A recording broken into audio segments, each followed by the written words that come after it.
Et bonjour à tous, on se retrouve pour le pronostic du quintet de ce jeudi. Nous serons le 19 mai et on prendra la direction de Longchamp pour un quintet en Réunion 1, une course 7.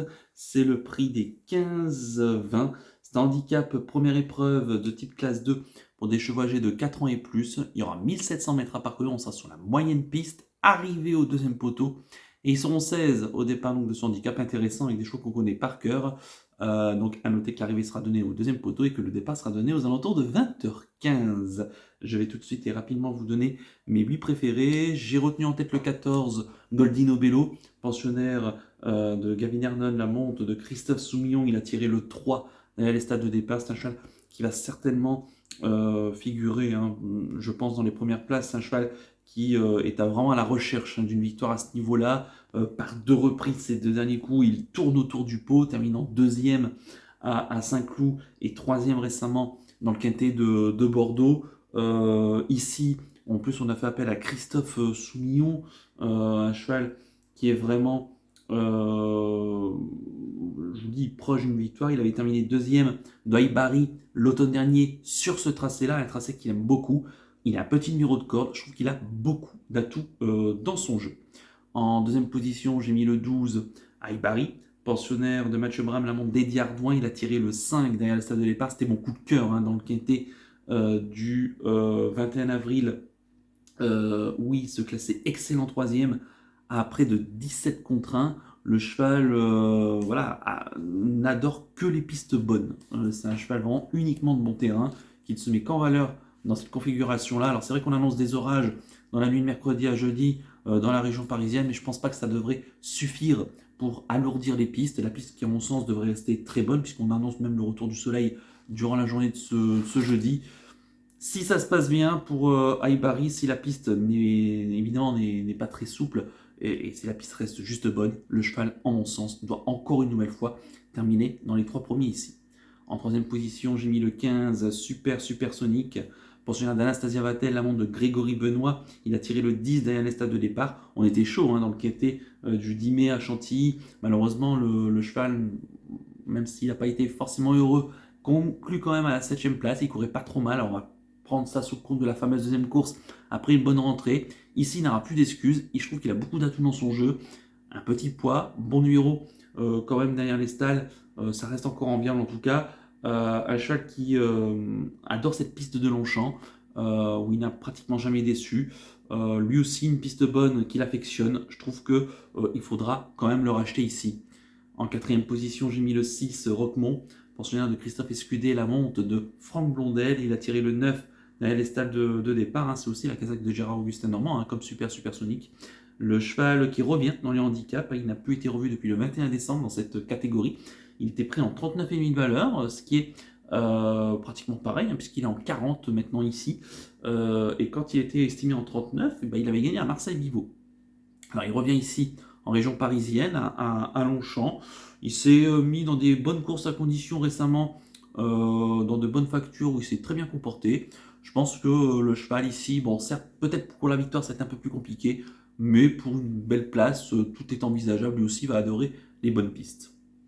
En cinquième position, j'ai mis le 7, Exciting, pensionnaire de David Smaga, la montre de Christian Desmoureaux. Il a tiré le 13 derrière les stades de départ, alors ce qui est un petit peu dérangeant. Maintenant, le cheval qui n'a pas beaucoup d'expérience, mais il se donne tout le temps à fond. Ces 2 courses dans les quintés sont très bonnes. Alors c'était sur la PSF. Il n'y a pas beaucoup de références sur le gazon. Il avait couru beaucoup en début de carrière. Et notamment une victoire et une 3ème place en bon terrain. Et c'était du côté de Saint-Cloud. Voilà. Je pense qu'ici, là encore, gagner, ça va être compliqué. Mais pour garder une place, je pense que c'est possible, d'autant que l'entourage est à la recherche quand même de bonnes performances.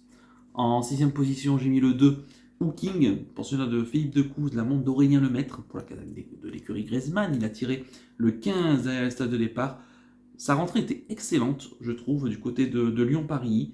Même si c'est vrai, certains vont dire que c'était moyen, mais moi j'ai trouvé ça quand même plutôt bien. Il avait vraiment besoin de sa course de rentrée. Il va accuser, je pense, beaucoup de progrès dessus. Je ne crains pas forcément la fameuse deuxième course après une rentrée avec lui. Je pense qu'à cette époque-là, on a quand même du travail et je pense que voilà, on peut pardonner. Le cheval revient dans les gros handicaps avec 1,5 kg de moins par rapport à ses sorties de fin d'année et de l'automne dernier à Longchamp. Il a terminé 5e sur ce parcours-là à la mi-octobre en 43 de valeur. Il est en 41,5 ici. Je pense que ça peut être un outsider assez amusant. En tout cas, je lui accorderai du crédit.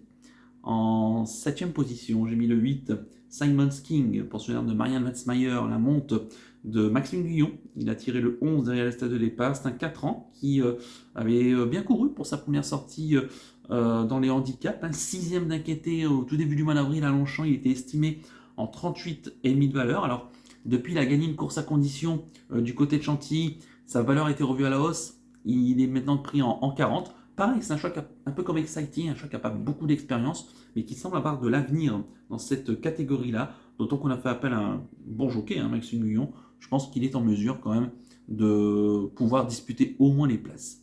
Et enfin, en 8e position, j'ai mis le 10, Fly d'Asp, pensionnaire de Antoine de Vatrigan, la montre de Fabrice Véron. Il a tiré le 7 derrière les stades de départ. C'est un cheval qui avait gagné lors de sa dernière sortie sur ce tracé-là. C'était une deuxième épreuve d'handicap le 17 octobre dernier. Il était en 32 de valeur. Cette fois-ci, sa valeur était nettement revue à la hausse, puisque il est pris en 39 de valeur. Depuis, il a regagné un handicap à Bordeaux le 1er avril dernier. Peut-être que sa marge est un peu plus réduite, même si sa dernière tentative dans un quintet, c'était pas trop mal du côté de Bordeaux. Il peut aller aux avant-postes et pourquoi pas garder ici une petite place. Quant à mon regret, ça sera le 11, Avoc. Pensionnaire de Richard Chotard à la montre de Théo Bachelot, il a tiré le 1 derrière le stade de départ. Il a surpris dans le quintet référence du 1er mai à Longchamp sur le parcours du toboggan. Il avait un très mauvais numéro de corde et le cheval s'en est quand même bien tiré en prenant la bonne 4e place à plus de 55 contre 1. Cette fois-ci, on le rallonge. Il n'a jamais été vu sur une distance aussi longue. Il a déjà été vu sur 1600 mètres, mais 1700 mètres, c'est une première. Malgré tout, Théo Bachelot insiste encore une fois pour le monter. Bon, pourquoi pas ici pour une petite place, là encore, pour les amateurs de champ réduit. Je répète mon pronostic en chiffres, le 14, le 12, le 15, le 6, le 7, le 2, le 8 et le 10, avec le 11 en regret. Mon coup de cœur pour ce quintet, ça sera le 14, Goldino Bello, qui vraiment est à la recherche d'une victoire à ce niveau-là, et je pense que c'est pour très très bientôt. Et quant à mon conseil de jeu, on peut partir en champ complet gagnant placé, base du 14, en mettant le reste de la sélection, en y incluant le cheval regret. J'espère donc que ça va bien se passer pour Goldino Bello ici. Voilà donc pour le conseil de jeu. On va terminer comme d'habitude par le penalty du jour. On va revenir sur ce mercredi du côté de Vincennes. Je vous proposais Elia Fromentin dans la 8e course. Elle est 2e, elle est battue de peu par Isia, la pensionnaire de Richard Joly, Isia Sir Mendez, qui s'impose. D'ailleurs, félicitations à Micateur, qui l'a conseillé, c'était son choco. D'ailleurs, on pouvait avoir le couplet gagnant si on faisait les deux avec. Donc très bien, un penalty, donc ça nous relance après quelques jours de moins bonne réussite. Et on va essayer de confirmer ça pour ce jeudi 19 mai. Écoutez, je reste à Longchamp et je pars dans la 2e. C'est l'une des courses principales de cette semi-nocturne. C'est le prix Finlande, c'est une listed race pour des pouliches âgés de 3 ans. Il y aura 1800 mètres à parcourir. On sera sur la moyenne piste. Elles seront 10 au départ. Et dans cette course, il y a une pouliche, en tout cas qu'on a pris en pénalty la dernière fois, qui nous a porté chance. On va la réitérer ici. C'est le 210, Yukata, pensionnaire de Jean-Claude Rouget, la montre de Christiane Desmoureaux. Elle a tiré le 4 derrière les stades de départ. Elle monte de catégorie, mais ces deux victoires ont été extrêmement plaisantes les unes que les autres. Et la dernière fois, elle a quand même fait fort. Après avoir fait un départ lent, elle est revenue à la corde bien finir et pour s'imposer beaucoup plus sûrement que n'indique l'écart à l'arrivée. Certes, ici, il faudra assurer le départ, il ne faudra pas qu'elle se jette trop loin, parce qu'il y a quand même un bon lot. On ne va pas la laisser faire ici. Si ça se passe bien, je pense que ça devrait être la pouliche de la course. Donc le 210 Yukata en Réunion 1, course 2 sur l'hipporome de Longchamp. Voilà donc pour le penalty du jour. Il ne me reste plus qu'à vous remercier, qu'à vous souhaiter évidemment bonne chance pour les paris. Merci à tous pour votre fidélité. N'oubliez pas de liker et de vous abonner à la chaîne si ce n'est pas déjà fait par avance, et je vous en remercie. Et je vous donne rendez-vous ce jeudi pour l'étude du quintet de vendredi. Ça sera en nocturne du côté de Vincennes. Je vous souhaite une excellente semaine et surtout, prenez bien soin de vous. Ciao à tous.